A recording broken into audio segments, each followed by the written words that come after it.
physical world isn't really physical at all, but rather that it consists of information and it gets rendered for us to look real, as in a computer simulation or a massively multiplayer game. In The Matrix, Neo, played by Keanu Reeves, thinks he's living in a real world, going to a real job with a real cubicle. And it turns out all of that is all virtual being generated.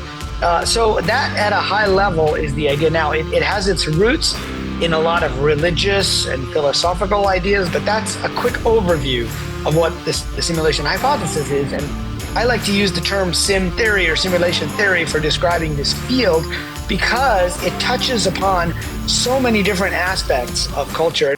Decentralize, don't compromise, be unauthorized, decentralize, decentralize, got to realize, don't decarbonize, decentralize, decentralize. Welcome to today's episode of Decentralized TV here on brightvideos.com. I'm Mike Adams, and I'm joined by my co-host today, Todd Pittner. Welcome, Todd. Are you ready for an amazing guest and an amazing show? All I can tell you, I told you before, when I was doing my research, I was just like, bruh. That's the reaction. This genius that we're going to interview will break your brain. Oh, yeah. In a good way. In a positive way. Yes. I can't wait. And it's not just theory. There are some very important empowerment takeaways from this. So let's just bring him in. Right. It's Rizwan Virk. Welcome to the show, Rizwan. It's just great to have you join us today. Great to be here, and thanks for having me on your show. Yeah, we're just thrilled to have you. And of course, some of your books, one of your websites is zenentrepreneur.com. Is that right? Yep, that's right. Yeah. Okay. People can find my books, and they can also download free chapters of the books there as well. Perfect. So you've got the simulation hypothesis, which I read a few years ago. I haven't read the new updated version. You've got the simulated multiverse. You've got books on yogi wisdom here as well, and the interaction with business. We'll get into some of that later. But since this is the first time you've been on our show, could you offer a little background of yourself? And you can also give out your social handle on X as well. Yeah, sure. So, my background is as a computer scientist. I studied computer science at MIT many, many years ago, decades ago now. And then I became a startup entrepreneur, first in the enterprise software industry. And then later I moved out to Silicon Valley. I was originally in the Boston area, which is another startup hub. And then I moved to Silicon Valley and became involved with the video game industry. And, we had the number one game in the App Store for a while. We ended up selling that to a big Japanese company. And then I became an investor and advisor to a bunch of different startups, and including companies like Discord and Telltale Games. So was in the game industry. I ran a startup program at MIT called Play Labs for a little while, which was for virtual reality and augmented reality type companies. And then I decided to I've had about 15 years in between each of my degrees. So, I had my bachelor's when I was, 22. And then in my 30s, I went and got a master's at Stanford at the business school. And then I recently decided to go back to school and just got my PhD. So, my students can now call me Dr. Riz. That's great. Is it okay that we call you Riz here on the show? Yeah, absolutely. That's usually what people call me. Okay, fantastic. And one of the things that I really love about having you on the show, I found myself citing some of your work in my own podcasts and also with other guests. And I became an advocate of simulation theory, totally independent. You and I haven't spoken before this, but I found that you and I have so much in common. For example, intentional lucid dreaming or shamanic drumming as something that we've participated in the past. But also early computers. Do you remember the Trash 80? I do. The TRS-80. That was one of the first computers, which we lovingly called the Trash 80 right. back in the day. My math professor in middle school had one. And oh, wow. My best friend and I would finish our math problems early and say, okay, why don't you guys go and play on the computer? And they had the game Adventure, which is the original text. The text adventure, game. yeah. Yeah, the one from the 70s. I mean, this was like early 80s when it was on PCs, but it was originally on like mainframes. Yeah. And I realized that if you could change a few things, you could have, the characters in the game say something different. And that was kind of a revelation. Very cool. XYZZY, man, right? That's right. Remember Wow, that? That was the password. Yeah, I haven't heard that in a long, long time. Yeah. How about, did you have the Dancing Demon program on the TRS-80? Did you ever see that? I don't remember that one. I mean, it might have been there, but I don't remember it. It was an ASCII character, animated dancing character that just danced on the screen. And everybody's like, whoa. I think I did see that. It's amazing. I did see that now that you mention it. Yeah. Or something like it. It was using ASCII characters for some animations. Yeah. Yeah. But, so I want to bring in Todd on this too, because, what we all have in common is a history of some kind of technology. Todd comes from the world of crypto and business marketing and lots of things. But also then all three of us have a much broader understanding, an open-minded understanding of the nature of reality or the sim, as we say. So Todd, can I couple comments from you on this as well? Sure. Riz, great to have you on. For our decentralized TV audience that may be new to your work, can you please provide a brief summary of what simulation theory is, what's the matrix, what are glitches, and why should ordinary people care, Riz? Okay, well, that's a lot of topics right there. But let me start with what is simulation theory. So, I taught the first and probably the only class at a university in the United States about this emerging field of simulation theory, which is based on something called the simulation hypothesis, which is the idea that our physical world isn't really physical at all, but rather that it consists of information and it gets rendered for us to look real, as in a computer simulation or a massively multiplayer game. Now, the best popular culture representation of this, or the best known representation, was, of course, the film The Matrix, which came out in 1999. In fact, the first edition of my book came out on March 31st, 2019, which was literally the day of the 20th anniversary of The Matrix. And in The Matrix, Neo, played by Keanu Reeves, thinks he's living in a real world, going to a real job with a real cubicle. And it turns out all of that is all virtual, being generated, by a computer program. In that case, they were using a brain-computer interface. So that, at a high level, is the idea. Now, it has its roots in a lot of religious and philosophical ideas, going back to Plato's cave and Descartes' meditations, as well as Eastern ideas and Western ideas about the nature of reality. So I won't go too far down that route, but that's a quick overview of what the simulation hypothesis is. And I like to use the term sim theory or simulation theory for describing this field because it touches upon so many different aspects of culture. In fact, the title of the class that I taught was Science Fiction, Religion, Philosophy, and Technology. Okay, so now that's about as interdisciplinary of a class. The problem we had was, what department do you put that class in? Is it an engineering class? Is it a humanities class? Is it a social sciences class? Is it a sciences class? And it really touched on all of that. Wow. So that's kind of a very broad overview. So I know again, I'm an advocate of simulation theory with some additional layers on top of it that I'd love to share with you. Todd, I think you agree that we're in some kind of a construct that was created for us, right? Or what's your take on it?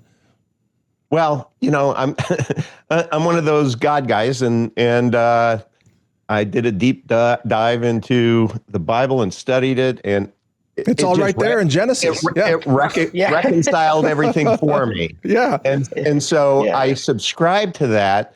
Above and beyond that, I'm just happy I'm a character in God's, creation. Okay, fair enough. Well, I very much agree with that, because even though I got into this because of my background in video games, after I started to think about, how long it would take us to build something like The Matrix, that was what originally got me down the rabbit hole. And I'm happy to tell that story about a VR ping pong game. But after I did that, I stepped back and then I said, well, let's look at what quantum physics is telling us. And I realized they were telling us the same thing, that the world isn't really physical, and it isn't real, at least in the way that we think of it as being real. And then I went back to all the experiences in consciousness, that I've had. And I looked at the religious traditions, from the Bible to the Quran, to the Vedas, in Hinduism, in the Sutras, the Old Testament, in the Bible, and Genesis. And I came to the conclusion that they were all basically saying the same thing. Now, you can decide where on what I call the sim theory axis you fall, because the axis is at one end is it's a literal computer that's running and we're sitting there on the computer. At the other end is that simulation theory is a metaphor for an information-based reality that was constructed for us. And in fact, my next book that I'm working on now is called God in the Simulation. And I'm literally going through Genesis, line by line and saying, okay, that's cool. How did this work? And what was and I say to my students, when we go through Genesis, what was the method God used to create the world? And they say, they think about it for the second. They say, well, he just spoke. And I say, and I like to say, well, in the past, 5 years ago, 10 years ago, we thought that's ridiculous from a scientific point of view. You can't speak and create a world. But now it turns out with AI, you can. It's called a prompt. So you can basically speak and create something. And that's how we create, all of these videos that have gone viral now from AI generated.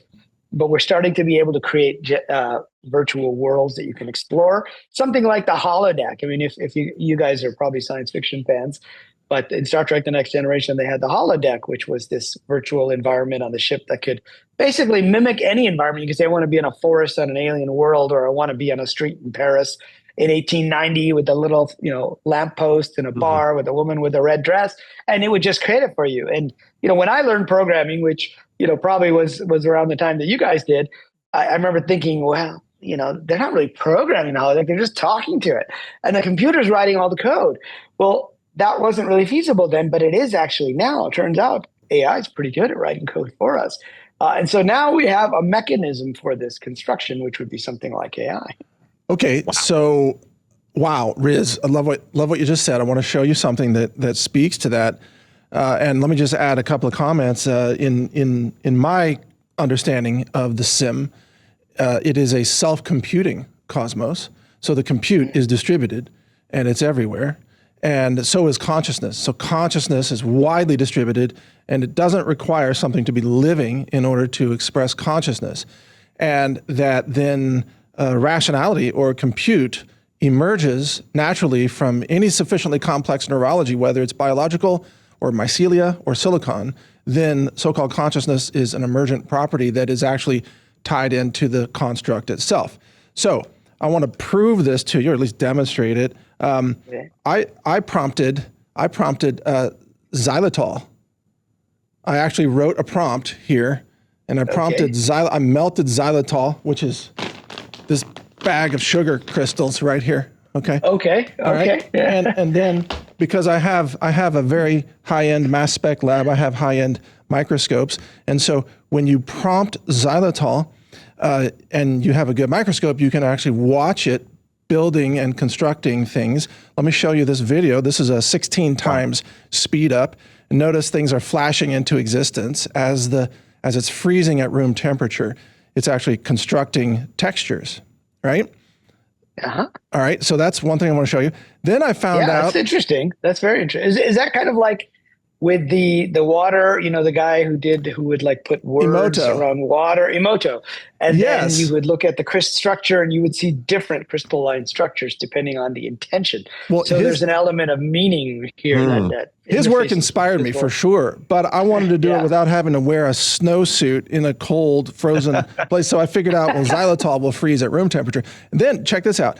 Then xylitol will sketch and color. Here it is actually painting at 16 times speed. It's painting out a section of color here, and in this case, it's erasing it and building something else. And then, and what was the prompt for that? I'll show you here. How is the prompt related? I'm really interested. I'll show you here in just a second. Wow. Some of the things that it ends up building look like this. They're very elaborate with incredible detail and color. And here's one that I call the digital dolphin. Look at the intricate detail of this image, even like the dolphin eye and the fin and everything. And so here's the prompt. And I did this last summer. It's called Depict the Scenes of Summer 2025 in the Middle East, encompassing geopolitics, war, commodities, finance, and humanity. This was when it was a threat that they were going to, bomb Iran, which actually happened Right. 2 weeks later. Right. So then Yeah. the Xylitol sketched out stealth bombers flying over the desert. Oh, interesting. Look at that. Yeah. Like actually like the desert That's on wild. fire. And then Yeah. and that's on this piece right here. Like I know what grid it's on. Like we can zoom in with a microscope. Then it drew a one-horned And ram. what scale is that when you're zooming in with a microscope? I mean, from you're not, obviously 300 you're not down at the. Yeah, go ahead. 300 to 600 magnification. Okay, got it. So you can't see it with a naked eye. Yeah, For sure. Yeah, and it's well above like the molecular level or the Oh yeah. This we're only at This I is mean, like these are- kind of at the crystalline structure level or something, right? exactly. Okay. So then it drew this one-horned ram on the right, obviously, comparing it to a ram, and the ram is, of course, featured with the history of Abraham in the Bible. The one horn indicates a decapitation of leadership, which is what happened 2 weeks later. And then I'll just get a couple more.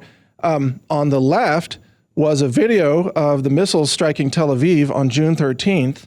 On the right is an image I published on my website on June 2nd, 2 weeks earlier, that shows the same building with the same missiles coming down. Oh, And that's that's very interesting. also on the slide, right? Yeah. And then it drew a combat knife. I mean, a combat knife? And then it drew a falcon in a fiery tree. You see the falcon shape there, standing in the tree, all the colors and the feathers and the feet and the beak and everything. And the falcon is the bird that, falconry came from Persia. So, and then it drew this image of one of these bombers that was on the tarmac that was hit by a bomb. The one on the left is the xylitol crystals. So I published this stuff, Riz, and nobody had any idea what I was talking about. And people were like, that can't be. It can't be true. You must have faked it. You must have photoshopped it, something. But I didn't. And I'm about to restart these experiments. But what is your reaction to that? Well, first of all, I mean, I'm astounded. It seems. Secondly, I'm interested in it because xylitol would fit the idea of a crystalline substance, and in fact, silicon is basically a crystalline substance, like basically sand. And when we attach structure to silicon, we are able to store information, within that structure. And this is interesting for that reason. Now, my questions would be like, how reproducible is it? Now, of course, I don't always agree with the scientists who are pure materialists who say, well, if you can't reproduce it reliably, then it doesn't exist. It gets back to the idea of does a black swan exist? As long as one black swan exists, it exists. It doesn't mean you have to be able to produce one regularly in order for black swans to exist. Same with the remote viewing program, where a lot of folks tend to be very skeptical of that in the scientific community. You even have people like Eric Weinstein saying that's batshit crazy. And yet you have our government that actually used the remote viewers to find, where a downed pilot was in Africa. Right. And so it's like, if it worked, it's kind of like saying you have to have a certain percentage of free throws that the NBA player has to make. Otherwise, making a free throw is random. Well, certain people are better at it than others, and certain people can do it fairly reliably, and some people can't. I have the exact same reaction that you did. And so what I'm about to restart now is using vision language models with automation to have the VL models, which are AI, like Quen vision language. They're going to go through and they're going to assess all the images for any kind of common objects. So it's not up to a human deciding, oh, does that look like a horse or does that look like a falcon? It's going to be OCR. And then if I have a statistically significant finding, then I'll write up a science paper on that. But that's what I'm going to do next. Yeah, well, it's interesting because if we think of, I always like to say that the simulation hypothesis consists of 4 assertions. And you can make more than 4 or less than 4, but I use 4. And of the 4, the first one is that the world consists of information rather than matter. Yes. And that assertion is one that was contested, I think, 50 years ago. I met a Nobel Prize winning physicist at the University of Cambridge when I was there for a semester in 2024. And I told him these assertions, and he's like, "Well, that's not controversial anymore." But if it's not controversial, what does that mean? See, people don't go to the next step. Okay, if it's information, then what you're seeing there is you are providing the information in a prompt, and then that information is being used by the crystalline structure to render something. So if you really believe the world is information, things like this could happen.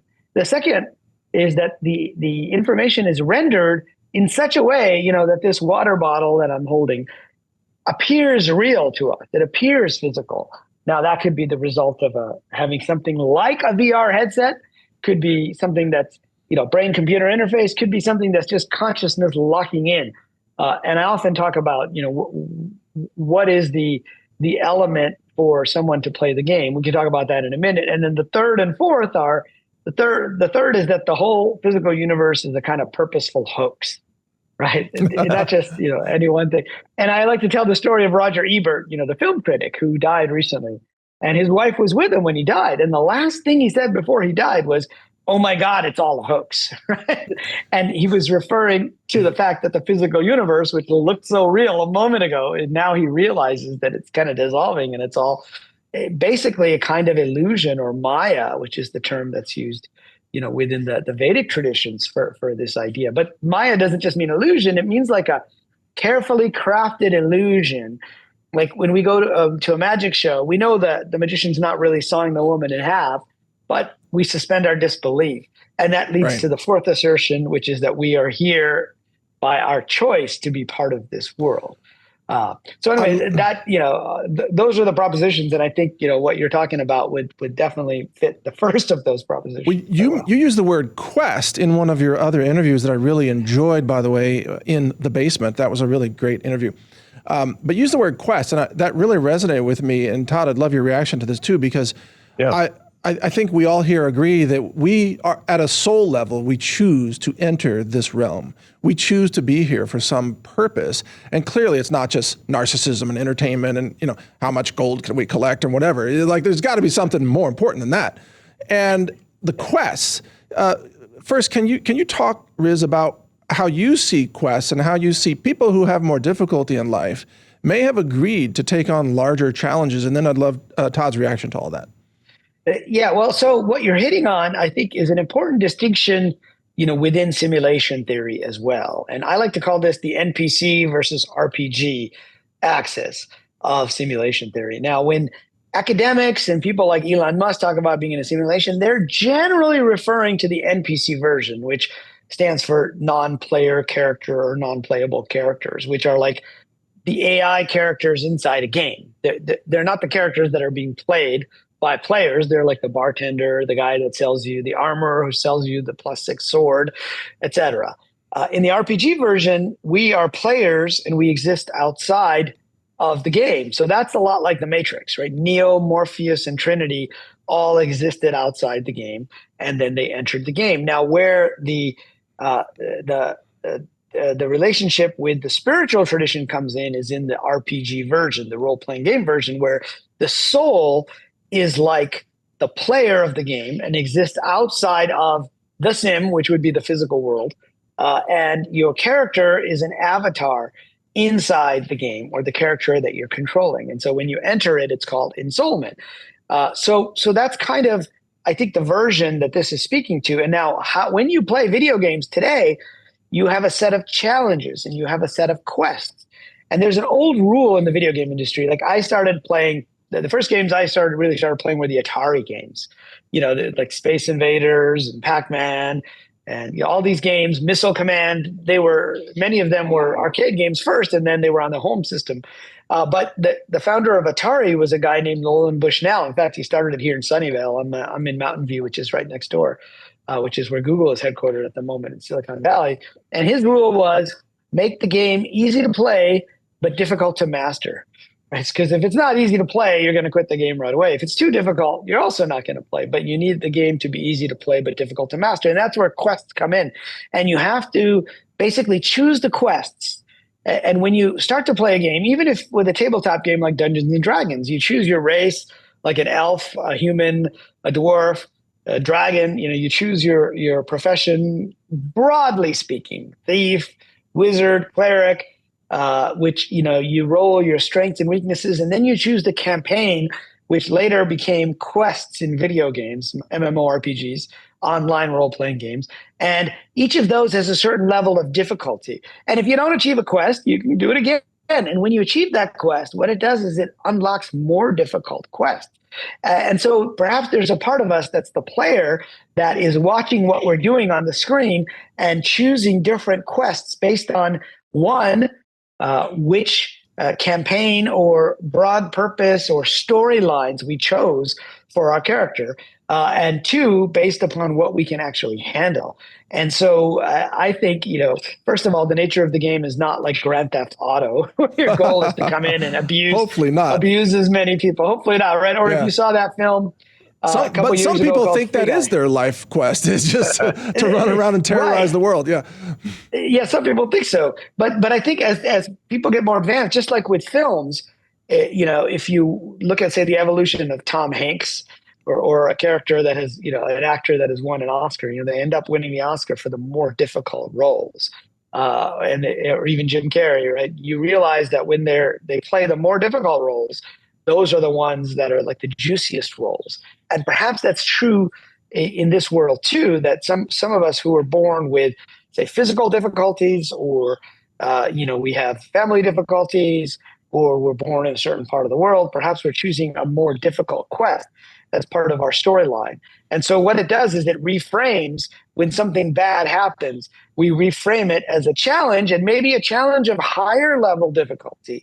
Like for me, the most difficult thing I've ever done is, go through heart surgery. And it was when I was recovering from that I actually decided to write this book. And in fact, I had a series of visions, kind of like shamanic journeys, that prompted me to say, hey, don't you remember your storyline in this life? Initially, you were going to be a software entrepreneur, and then you were going to be a writer. And if you had asked me this in high school, I would have said, yeah, that's my storyline. This is what I'm going to do. Of course, back then I thought I was going to do it when I was really old. Like 28 seems really old for high school. Right. And I was 48 when this happened, and I had these visions.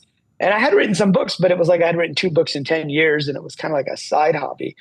But I strongly got the message that it was time for me to get on with the second part of my plan. In some ways, I was acting like an NPC trained in Silicon Valley. I like to say NPC mode, which is whatever you're trained on, whatever an LLM is trained on, that's what it's going to respond to. Yep. And I was trained in a certain environment where after you sell your company, now you become a venture capitalist, then you create a bigger fund, or you try to create a unicorn company that's worth billions, blah, blah, blah. And medical school is an NPC generator for the medical system. Yeah. Right. They just learn certain things. Yes. And the best doctors are the ones who aren't judging, but they're actually listening to you before, right? They're making the diagnosis, and they're seeing what's unique to you. Like what's different with you. Maybe this prescription is, this particular dosage is too high. Maybe this isn't the right prescription for you. Maybe you're somebody who doesn't want to do any surgery. Maybe there's other options for you. Right. Exactly. So, yeah. All right. Well, Todd, now you've taken all that in. Have you processed all that already? I have. And all I want to know, are there any, based upon your research, based upon your operating reality, your experience, are there any common quests humans are supposed to complete? Good question. You mean, as individuals, or broadly? Yeah, just broadly. Are there, based upon all of your research, like universal quests? Is there a universal quest that we just are supposed to complete? Well, I think there are many quests, and it depends on, what your priorities are. So in a lot of the esoteric spiritual traditions, like the Sufis, the yogis, the Kabbalists, and the Gnostics, if you look at, kind of the major world religion, and the Buddhists in general, there's a quest of trying to realize you're in a quest or that you're inside a game. But for most people, I think it's closer to the game of life, right? If you remember that board game of life that we used to have, where you go through, you get married, you have children, and I think you have a job. So I think those are the types of quests that many of us are undertaking, and we have individuals with whom we plan to play the game. So in the way that you have friends in a video game, when you're playing, you can send them messages, but those messages don't appear on the screen. So they're kind of like coordinating messages, like, hey, let's meet at the castle in this particular sim within this world. And perhaps beforehand, you had all agreed to meet at that place and you recognize somebody, like somehow you meet somebody and you're like, hey, there's something so familiar about this person. Mm. There was a guy named Dr. Michael Newton who wrote a book called Journey of Souls, which was really popular in the 90s. And he hypnotized his patients, he was a psychotherapist, he hypnotized his patients and took them back before birth, but not all the way to the past lives. Right? We've heard a lot about past lives, but he was in the in-between, which is what we call the bardo in Buddhism, for example, or it might be called the heaven or the afterlife in the Abrahamic traditions, or the before life in this particular case. But he said that they described similar stages, and the last stage often included a life selection process where they're watching what might happen with a particular character to see if they want to go into that body. But then there was like this, they called it like a computer. So you'd be surprised at how often technological analogies or metaphors are used in the spiritual kind of subject, which would show different timelines to show here's where you're going to make a big decision. If you go to New York or you go to Los Angeles, this is, you're going to be on a different trajectory. And then they said that they had other players or other souls that they were going to play with. And so you would say, okay, this is how you'll recognize me. You're going to see my earring and it's going to be like entrancing. You're just going to sit there and look at the earring and that's how you're going to know it's me. And then you go through the veil of forgetfulness before you're born. And now the different traditions, like in the Greeks, they have Lethe, the river of forgetfulness that everyone has to cross. In the Chinese tradition, they have Mengpo, the goddess of forgetfulness. You drink the tea of forgetfulness that she makes.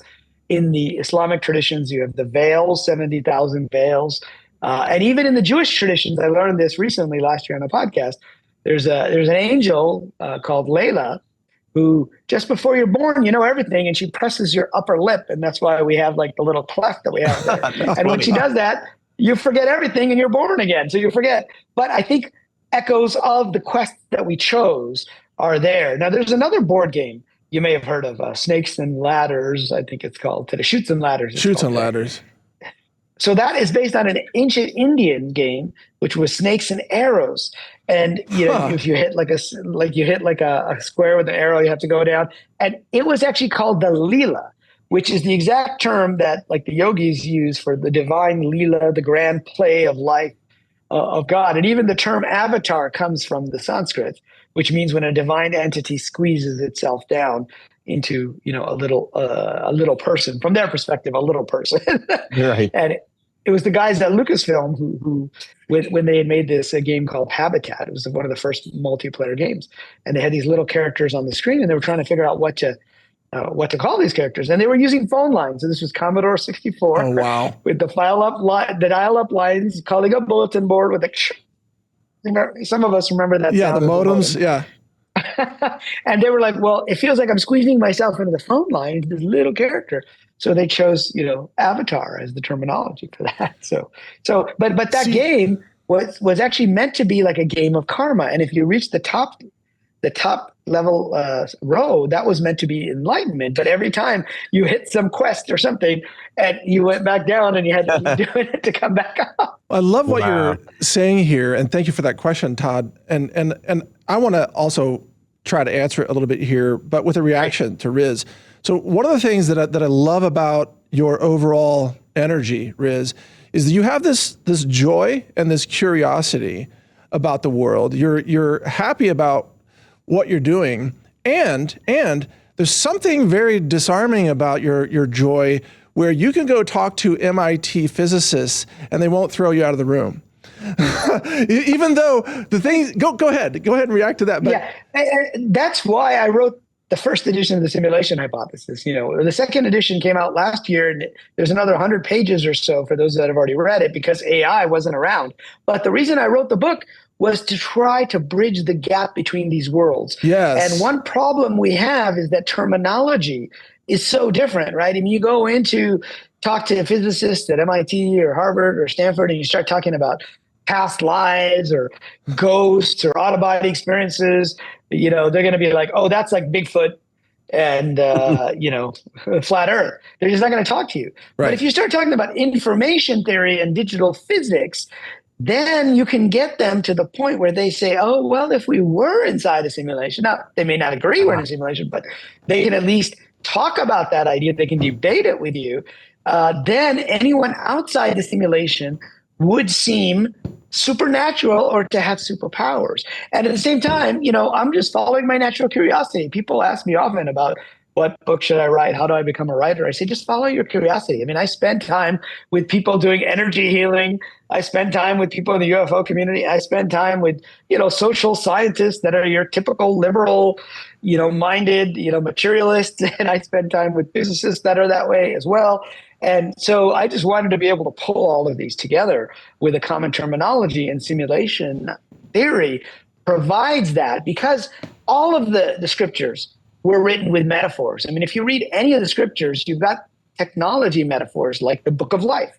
I mean, that's a metaphor. Book of life doesn't mean a physical book that St. Peter opens up right. to look at your name. Like, it's not one big giant tome with billions of names in there. But gates, Riz, the pearly gates. I can assure you the Earth is flat, because here it is. I've been trying to inflate it for weeks, and it's still flat. It's kind of lumpy, huh? We're working on it, but yeah, the flat Earth is not. That's not just a theory. See, here it is. Yours. We've talked about this, Mike. Yours obviously is the flaccid Earth. Flaccid Earth. Yes, that's exactly what it is. There you go. Yeah. That's what I get. I'll bring that up whenever somebody tries to tie something up saying the flat Earth. right. But hey, Riz, wait, hold on, Todd. Can I? I want to just finish your question. Can I say that I think one. The universal goals. One, I think, is to learn to be kind, to learn kindness, and this is taught in every major faith. You've looked at everything, Riz. All the different faiths.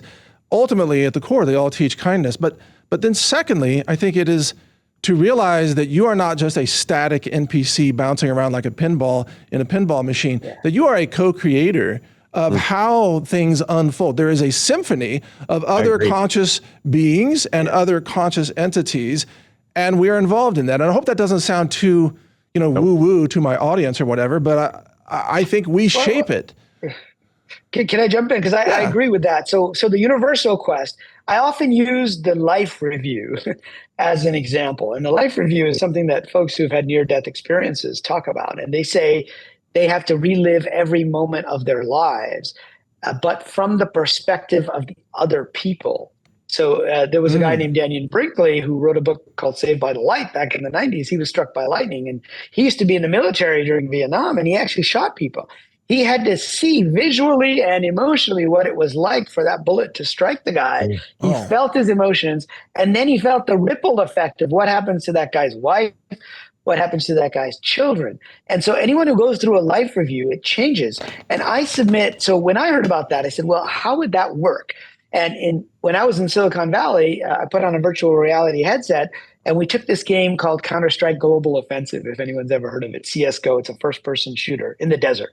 And basically, we could replay the entire game, but from any XYZ coordinate. We could put the virtual camera right to where the guy was you shot, and you could see the bullet coming at you.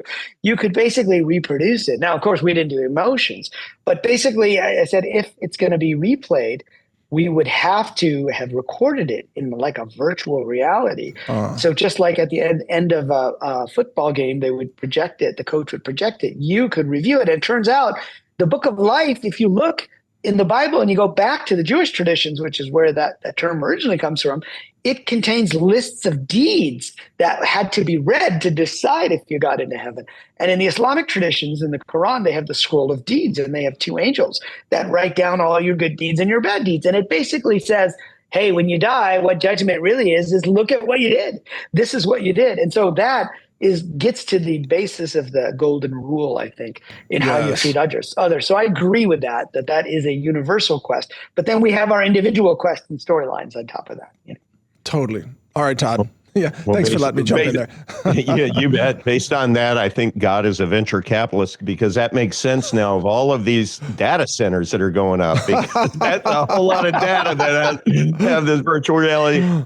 Hey, I want to give you this number. 4, baby. 4. In your work, the Mandela effect comes up as a possible clue about simulated or branching realities. And Dr. Riz, I have 4 daughters, and I read to them a lot. And it was the Berenstein Bears, man, not the Berenstain Bears. Can you please explain the Mandela effect to our viewers and tie it into how your simulated multiverse work might explain it? Yeah, so let me come at it from how I got into it, which is if you've heard of the science fiction writer Philip K. Dick, he wrote the books behind Blade Runner, Minority Report, The Man in the High Castle. I interviewed his wife while I was writing the simulation hypothesis. In fact, he inspired the Wachowskis to make The Matrix. And so when I was interviewing his wife, he had a famous line from his speech in Metz, France, where he said, in 1977, he said this, right? Most people didn't even know what computers were really back then.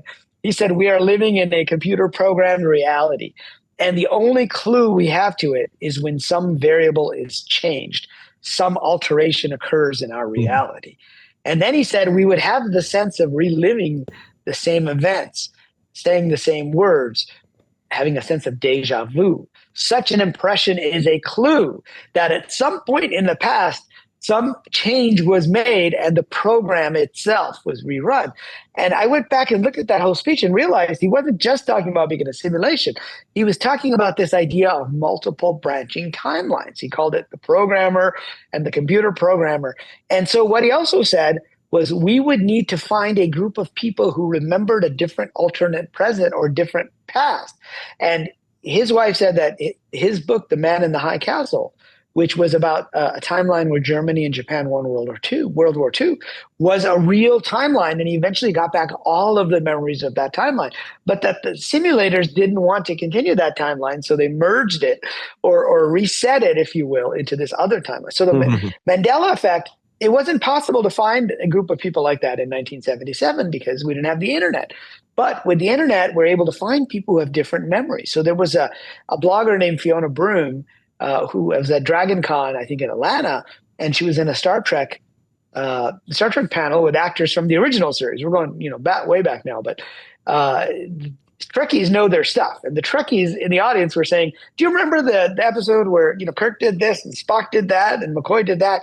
And they're like, the actors were like, there's no such episode.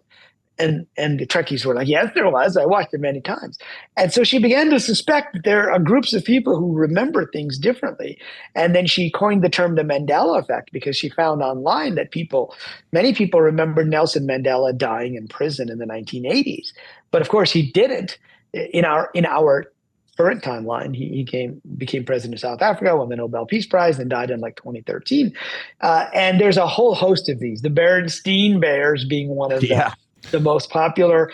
Some of these, I always chalked it up to just faulty collective memory. Luke, I am your father from The Empire Strikes Back. Did he say that or did he say no? Although recently I read James Earl Jones remembers it. Luke, I am your father. No way. Okay.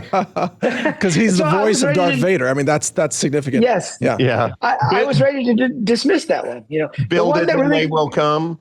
Yeah, that's another one that supposedly wasn't there. So there's movies, there's events, but the events and the physical objects were the ones that really got me down this rabbit hole. Because people remembered Mandela's funeral, they remembered his wife Winnie speaking, getting in charge of the ANC, like the details that people remember. One that I love is the Tiananmen Square. Like, do you guys remember the tank, the guy in front of the tank? Yep. Absolutely. Tank boy. Was he run over or not? No, in our timeline, the tank went around him. Yes, that's what I remember as well. So we're in the majority. But there's always a group, and I'm sure there'll be some in your audience too, there's always a subset who remember him being run over, and some of them remember it in vivid detail. And I always like to say, well, you should trust the people who have proximity or significance to an event when they say, they got it wrong. If someone just got it wrong, okay, big deals. Someone's going to get it wrong. Well, if someone was there. Yeah, someone was there. That's different. And there was a woman, a blogger online, I'm forgetting her name, but so my second book, The Simulated Multiverse, my second simulation book, goes through the Mandela effect in detail and ties it to this idea of timelines. But I have her name in there. And she says when she was a journalism student, she flew to South Africa to interview Nelson Mandela, and they said he was too sick and they wouldn't let her interview. Then she came back to the US, graduated from college, got a job at like NPR, and then she heard that Nelson Mandela died back in the 80s or, whenever. Now, if you're a journalist who went to South Africa to see Nelson Mandela, you're not going to mistake him for some other black leader of South Africa, which is the commonly accepted explanation.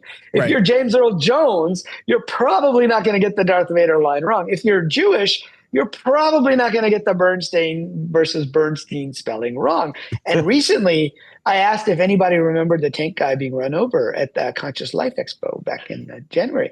No one raised their hand. I thought, that's odd. Usually there's at least one person or two people in the audience who remember that. And this woman came up to me afterwards and said, I don't want to raise my hand, but she was Chinese. She goes, I was living in Beijing at that time, and I remember him being run over. Wow. And so now there's someone with more proximity. Yeah. And so, again, not all of these should be taken seriously, but I think some of them should be taken seriously. Yeah, I like your answer right there. There can be other explanations, but this is very real. Actually, I have a term for this, Riz. I call them timeline pirates.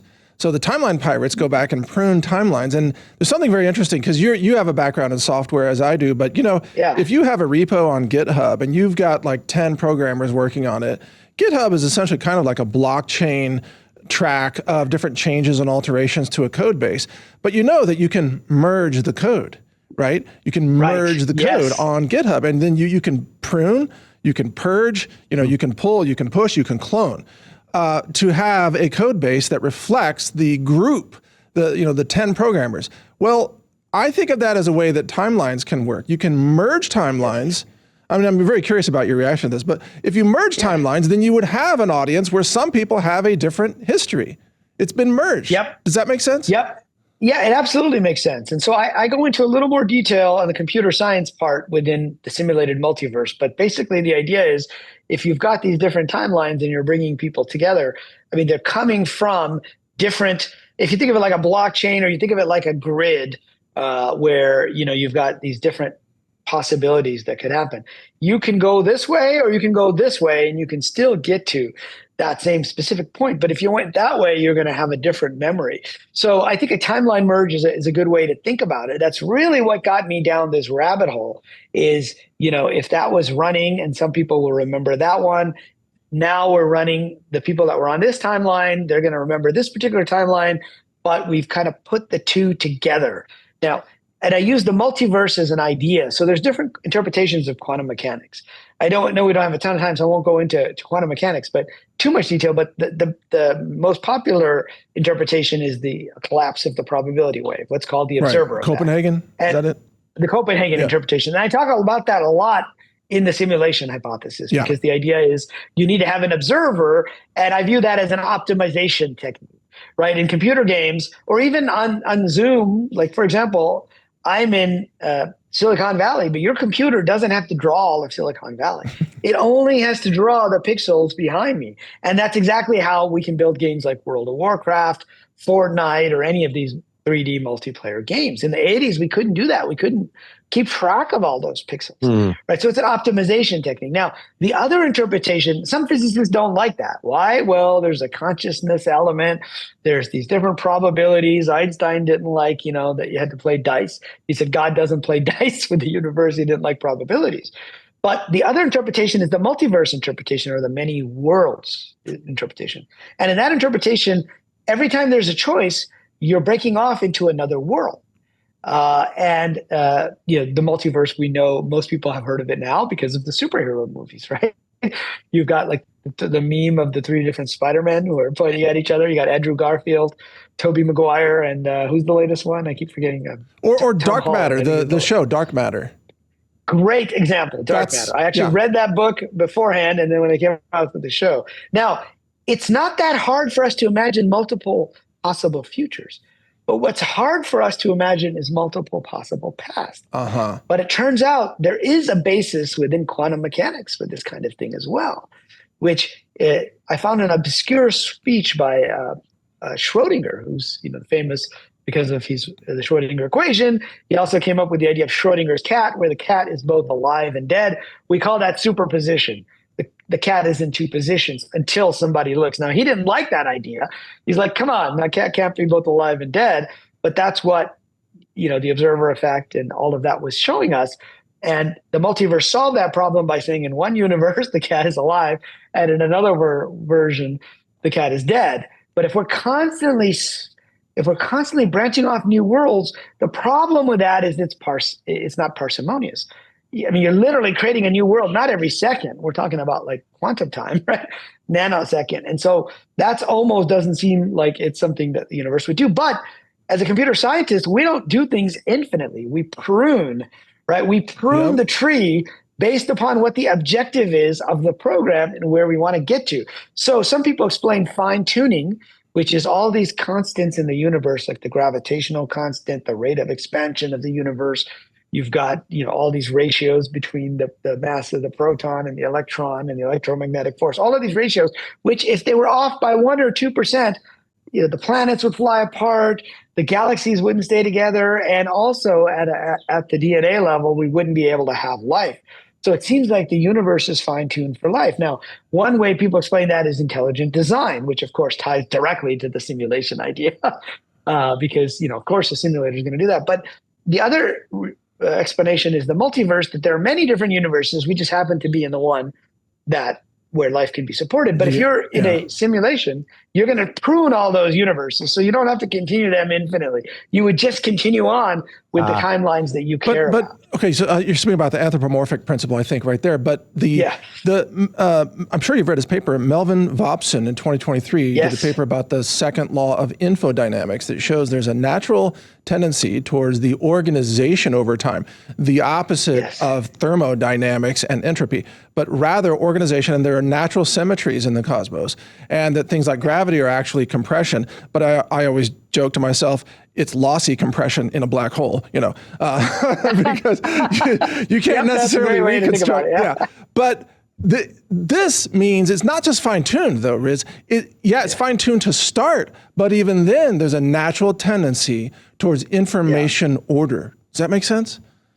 Yeah, and I have read Melvin Vopson's work. He's doing a lot of great work on this idea of digital physics, and he's basically saying, for people who look at it, he's going to talk about entropy, but information entropy, right? Which means that, like, if you have an ordered set of, say, ones and zeros, that's more ordered. There's more, that's more ordered than in the case where there's just a bunch of random or static noise in the ones and zeros. And I think that's true for certain aspects, but it almost shows there's a direction to the program.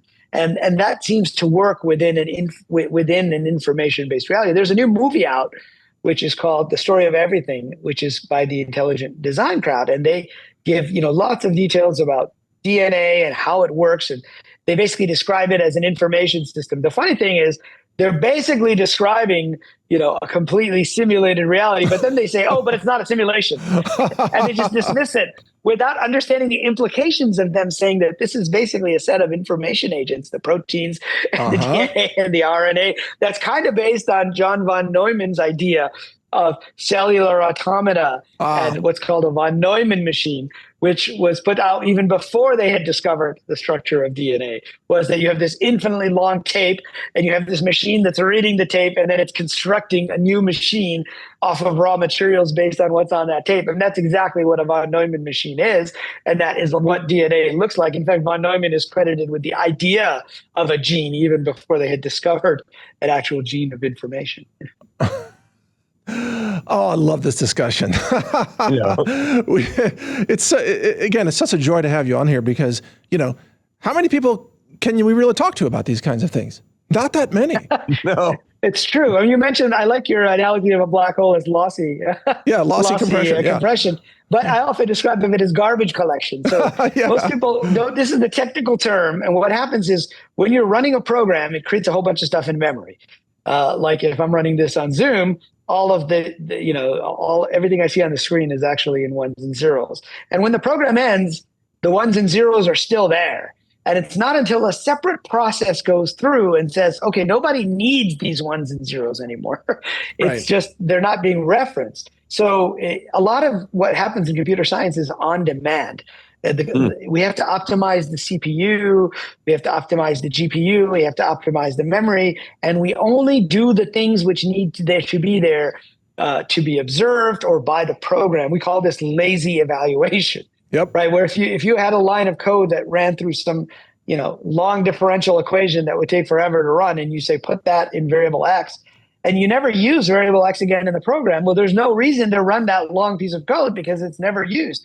And so it seems like there's an element of physics that is doing that as well, which makes sense to people who have studied computer science or who have been in the world of programming, but it doesn't necessarily make sense to people who are thinking of the world as physical. There's another piece of important anecdotal evidence that I think supports simulation theory.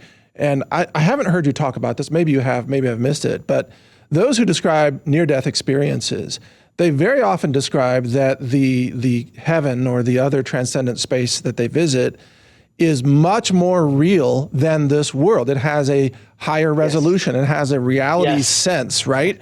And then they come back into this world, and then this world feels artificial, and that other world that they visited felt like home. This is heard over and over and over again. Have you talked about this before? Yes, I have talked about this because it's one of those things that's really striking. If you lived in the early days of computers, you'll remember like when we only had 8 bits, the games could only have up to 256 colors. Yeah. And then, Commodore came out with the Amiga, which would let you have 16-bit colors. And suddenly you can have, 65,000 colors. And then they got into the millions of colors when you combine, RGB values of 16 bits each. And I remember when people describe this, they say there are sounds that we cannot reproduce.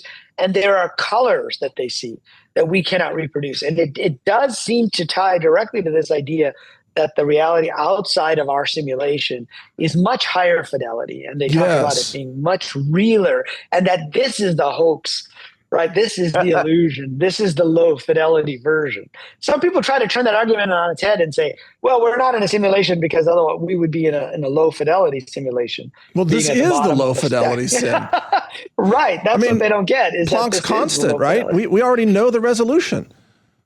Yeah, we know Planck's constant, and it seems there may be a clock speed to the universe. And that clock speed, for people who don't know, clock speed is how many operations per second your processor can do. So if you buy a MacBook that has like a 4 gigahertz, CPU, what that means is it's 4, billion, or million or billion operations per second. That's right. And each of those operations is like one run of an operation at the very lowest level. So you guys are coders. If either, or at least I know, Mike, you are, if you've ever seen assembly code. When I was younger, I used to copy assembly code from the Byte magazine to an Apple IIc computer in order to get faster graphics. Well, it turns out each of those operations in bytecode is actually built into, I learned this later when I studied computer science at MIT. We had to build a microprocessor, but not small, a big one, and we had to lay wires out. Basically, each of those operations is laid into the structure of the wires and the AND gates and OR gates. And so that is one operation. And so everything within the game or within the simulation of the computer program has to be a multiple of that. And time inside the simulation doesn't necessarily have to do with the time outside the simulation. You can have a simulation of fruit flies where every second 1 year has passed. You can have Farmville or Minecraft where every 6 hours, a full day and night have passed and your crops are growing, for example. So there's a whole lot of that stuff. And people are theorizing that there is a clock speed to the universe, that time may also be discrete. And we don't know that for sure, but it may be. There's something else really critical that just came up on my radar recently that I think is part of this conversation. NAND gates, you were just citing some of the Boolean logic, so you probably saw this, but NAND gates turn out to be the primary fundamental Boolean logic that can give rise to most of mathematics, all the functions, square root functions, you name it, just NAND gates.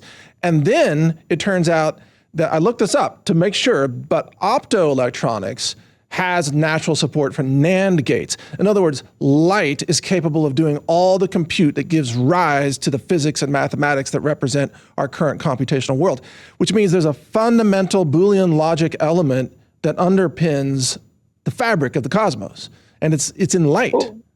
Yeah, which is really interesting. NAND, for those who don't know what a NAND gate, it's a NOT and an AND gate combined together. Yeah. So with Boolean logic, 1 and 1 in an AND gate gives you 1, 1 and 0 gives you a 0, as opposed to an OR gate. And they found that with the NAND gate, you can actually basically create all the other gates. So you can basically do computation. Now, this paper was saying that mathematics itself could be built on NAND gates. What I find interesting about these gates is that they're, also in quantum computing, there are certain gates that are reversible.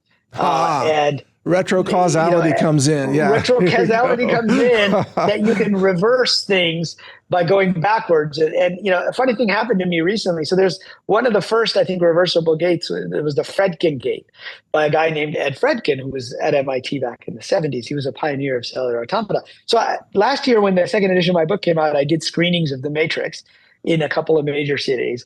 And I would, do a little talk beforehand and do a book signing. And there was this woman, just kind of big Caribbean woman, was like buying 3 copies of the hardcover of the simulation hypothesis. And I said, "Oh, that's interesting." During the break. So she wasn't even watching the movie. She was like buying these copies. So I said, "Well, that's interesting." She goes, "I want to introduce myself. My name is Joyce Fredkin.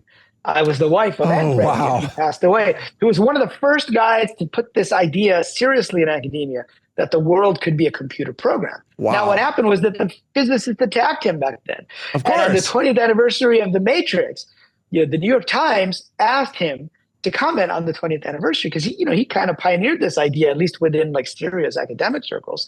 And she said he didn't want to talk to them because he was so tired of these physicists giving him a hard time for saying that the universe is based on computation. Now, what a lot of people don't know about Fredkin, which is interesting, is he took a year off to go visit Richard Feynman at Caltech, and he taught Feynman computer programming, and Feynman taught him physics, because he was so tired of the physicists that he said, "Okay, fine, I'm going to go learn physics from the guy himself, the Nobel Prize winning Richard Feynman."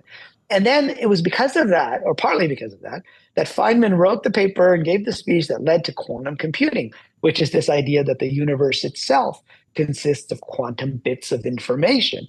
And that you can use the literal particles of the universe for computing.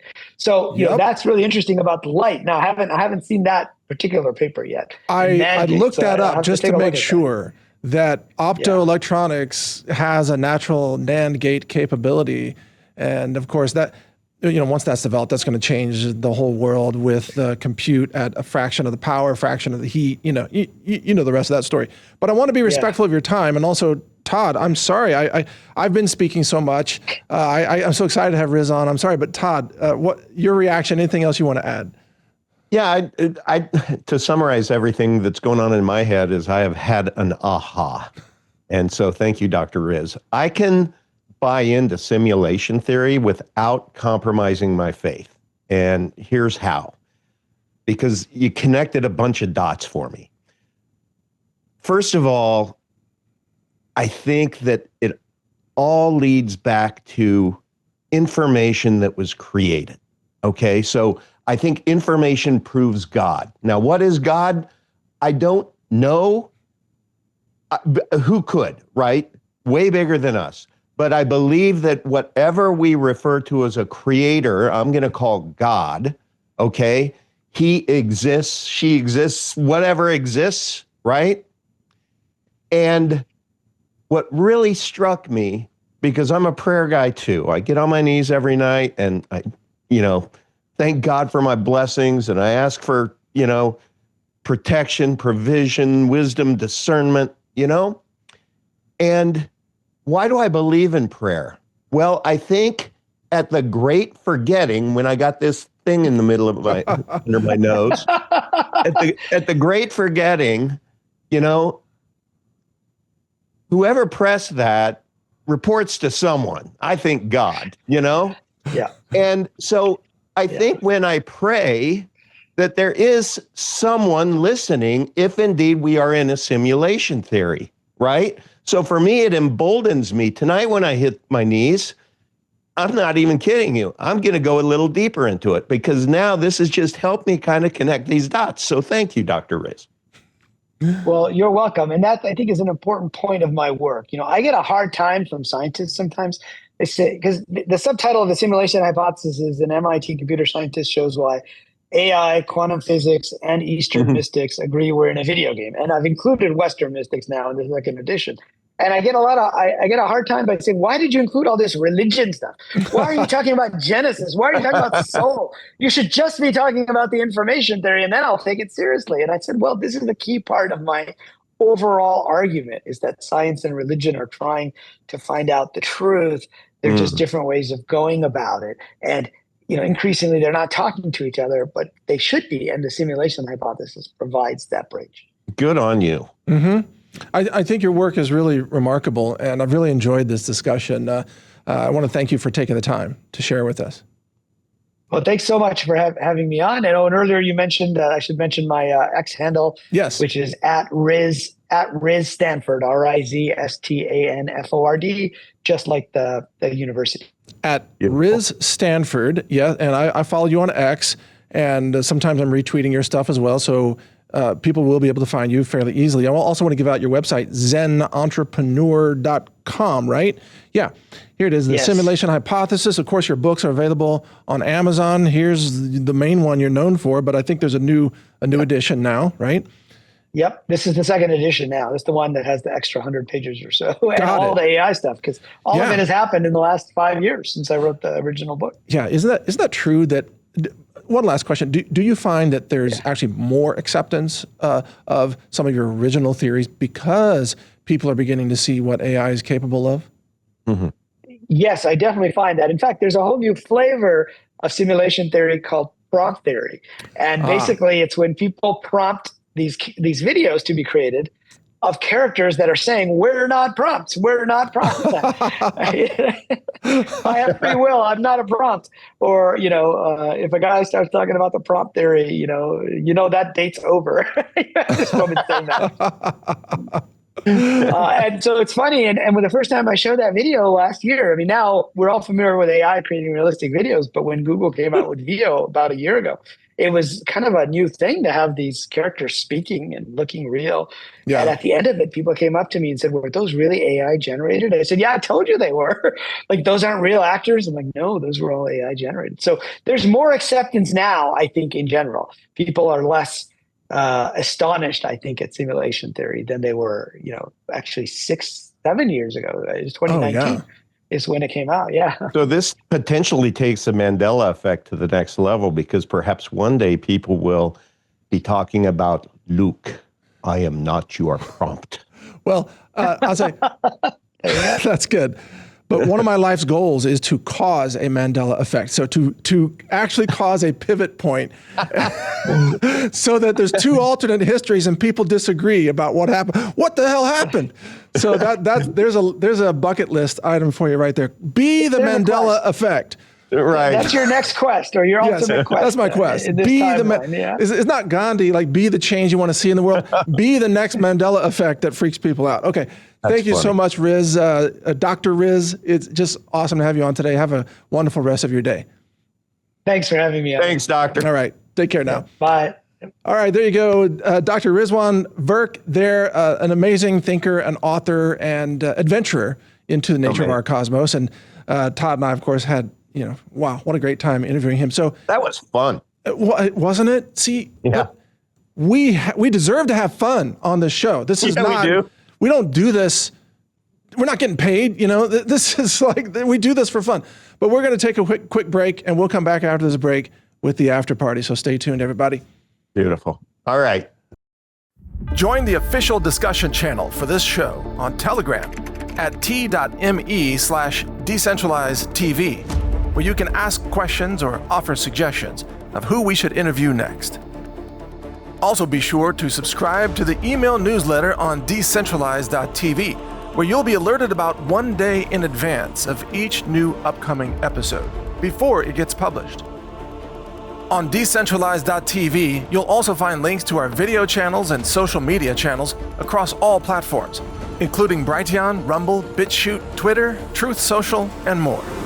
Check it all out at decentralized.tv. All right, welcome to the after party, and wow, Todd, again, just loads of fun to talk to Riz today. Did you have fun?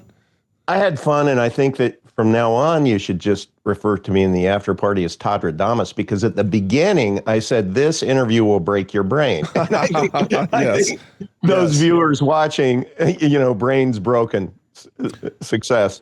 Yes, definitely brains broken, but also this is part of the uplifting of human consciousness that I think is happening. Right. Like people are realizing that, and I forgot, I mean, we ran out of time. I was going to ask Riz about more of the practical takeaway, but yeah, I'll just paraphrase please. what I think. I think he would agree with this answer. The practical takeaway is you are not trapped in a simulation without power. You get to help shape it. You have choices.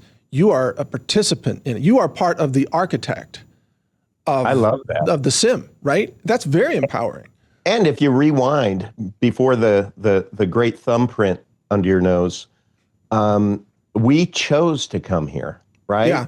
This was a choice. So this was a choice that we made when we were in that other existence, and we said, yeah, put us in, make us forget. We want that experience. We want to know what it feels like to succeed or fail or whatever, because I think when you're in God's original existence, it's all perfect. And so, right.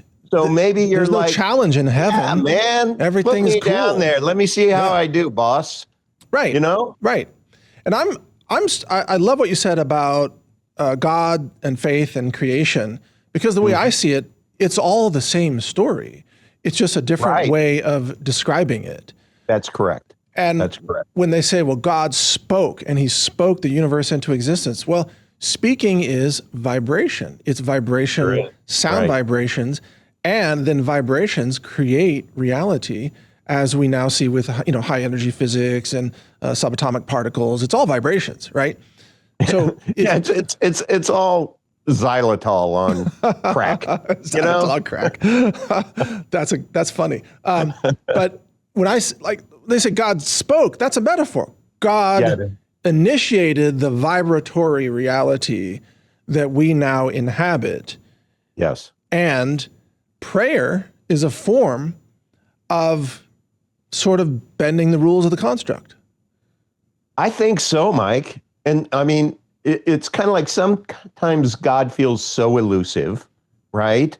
When you're praying and such, it's just kind of going through the drill or whatever. But I'll be darned, Mike. It's like I have a different perspective. I will tonight. It's like I am going to go to bed, and before I'm going to pray, and I am going to recognize that I actually have a thumbprint on my future based upon my dialogue and conversation with God, because I believe he's listening. And again, I don't know who God is, what God is. I mean, I have my ideas, but you could never know. I mean, the person who created all information, my goodness, Mike, Well, and I would... He's listening. Absolutely. But I would even expand that. I would say the entire cosmos is listening. Like everything is responding to you. Everything. Great point. That's a great point. And that was put in place by our creator. Yeah. That it's a rule of the construct. In other words, we are operating within the rules of the construct, but we haven't even begun to really understand the full potential of how those rules work. No. And man, you know what? I was this morning I was out in the food forest, Mike, and it is just thriving so much ever since I put that device in, Oh yeah. Cool. And, I mean, like it's nuts. It's empirical. But what I felt this morning was that it was a being. The whole forest was a being. It's just like I could feel it. I feel like and so what I want to do is I want to, they say talk to your plants and stuff. I'm going to start doing that more, Mike. I mean, I do a, hey, little guy, can I have a bite? But that's to your point that the whole universe is listening and responding. Well, and remember that even in a food forest, as those plants mature, their roots start to spread out. Eventually, their roots touch each other.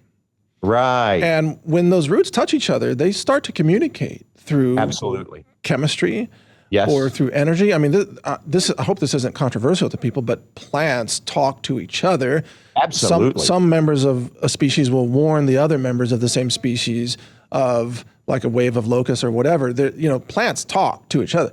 That's very clear. But when they interconnect, then they have a larger consciousness from which to exist and to respond.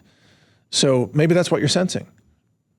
I think so, Mike. But anyway, it's just what a great guest. And you asked those great questions, and your xylitol experiment literally broke my brain. Well, Riz was right to ask me, is it reproducible? Because I have the exact same question as a scientist myself.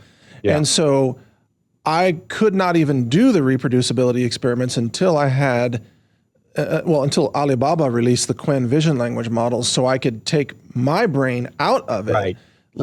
let AI examine the images and compare that to the prompts. So that's what I'm going to do next. I'm setting it up here in the studio. That's so cool. Yeah. Beautiful. Wonderful. So we'll see what happens.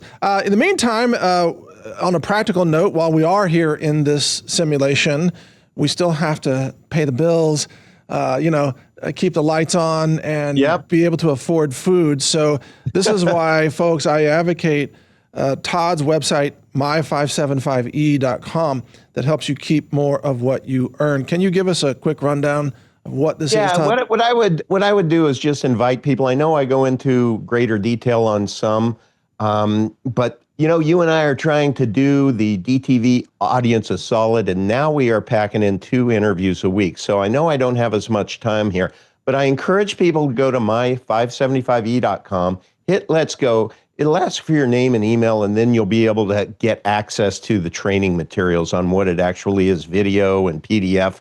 But the reason why, when you provide your name and email, that will put you on my list.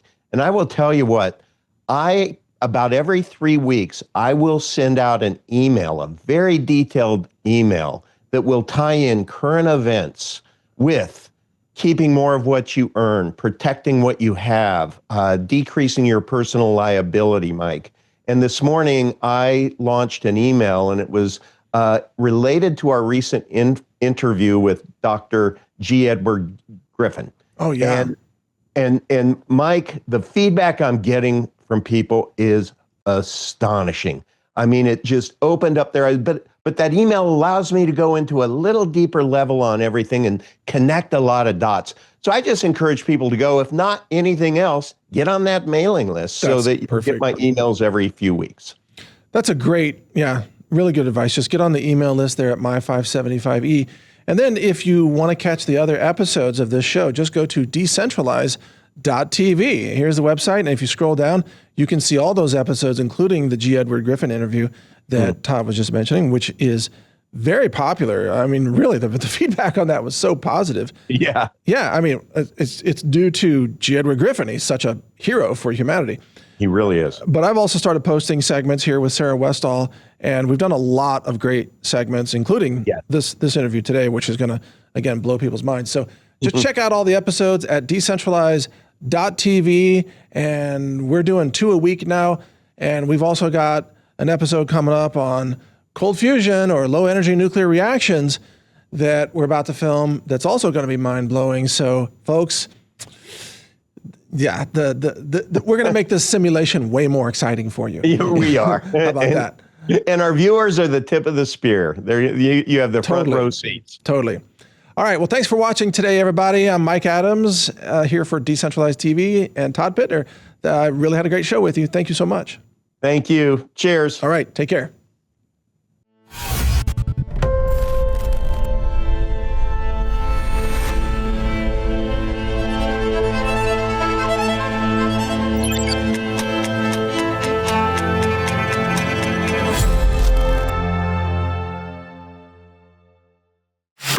Stock up on the long-term storable Ranger Bucket Set.